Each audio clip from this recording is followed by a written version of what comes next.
Hello and welcome to today's tutorial. If you're finding Substack's push notifications overwhelming and wish to turn them off completely, you're in the right place. First, open the Substack app on your device.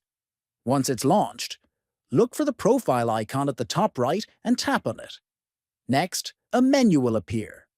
From this menu, select Settings to access your account preferences. After that, tap on Notifications to access your notification preferences. Next, choose Preferences to fine-tune your notification settings. Then, scroll down until you find the Push Notifications section. After that, tap on Settings next to Push Notifications. Finally, toggle off the option labeled Allow Notifications to disable all push notifications from Substack.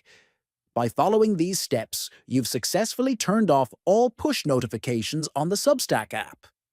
This will help you enjoy a more serene and focused reading experience without constant interruptions. If you found this video helpful, please give it a thumbs up, share it with others who might benefit, and don't forget to subscribe to our channel for more useful tutorials.